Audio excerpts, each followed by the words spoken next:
Assembly Member Qureshi. Thank you, Murad. And yes, I mean you're right to raise this, because I think what I was trying to get at, although I must say that a load of people did say to me that their kids suffered from asthma, and how could I possibly say this? And what I'm trying to get is that there is a balance to be struck. Even on that day, I think most people, but the vast majority of people in this city would have been perfectly safe to cycle, to run, to take exercise in the normal way, and obviously the balance of advantage must be with encouraging that exercise. That's going to be than asking them to run the risk to their health involved in the bad air quality. However, obviously there will be a substantial minority of people who do suffer from asthma, who did find it tough. And I think there were quite a few people on that day who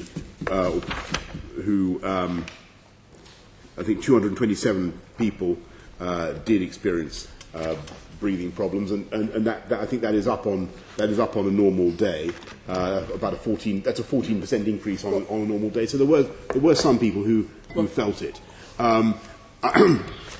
I think the key thing is to make sure that you generally improve London's air quality. That's okay, well, I'm glad you've taken note of what actually happened in the second instance in April, and I'm also glad you started with the reductions in the KSIs, road fatalities, because this is the silent killer.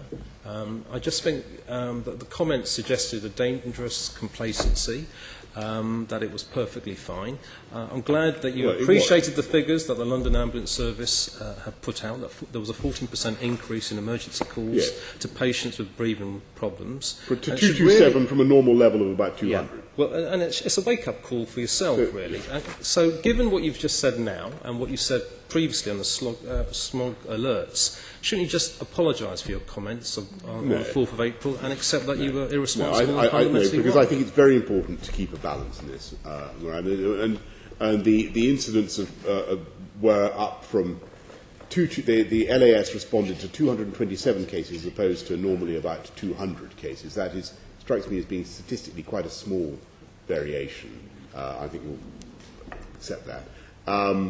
And I think it's very, very important to bear in mind that the benefits from exercise, generally speaking, for the overwhelming body of the population, far outweigh any adverse consequences that might arise as a result of poor air quality. But you've got to improve the air quality, and we are. And I really think that people say I rhapsodise about this too much. I genuinely believe that if we go forward with the ultra low emission zone, so you make sure every single bus in London is hybrid, all vehicles going through the central zone are zero emission compatible, you will have dramatic improvements in air quality. You've also, I'm afraid, got to continue to retrofit many tens of thousands of homes. With the ultra-low emission zone, all you've done is kick the problem into the long term to the next mayor. You've been here 6 years. We knew the problem 6 years ago. It was actually, the information at the time, it was causing about 1,000 fatalities annually. We now know it's more than 4,000. You just really haven't kept in turn up with the extent of the problem, which the research has been suggesting. Can I just move it on, though? And you've mentioned the impact on children. I mean, one of the things that did happen was that children were kept in during their break times in schools, primary schools in Enfield, due to the poor air. Do you really think it's fair on young Londoners to lose out on their I don't. schools? I think because of the poor air quality, I think, on the North Circle in this instance. I think generally speaking, it won't be necessary to keep kids in. Is my view, because I think the risks to their health from the air will not be sufficient to justify that move.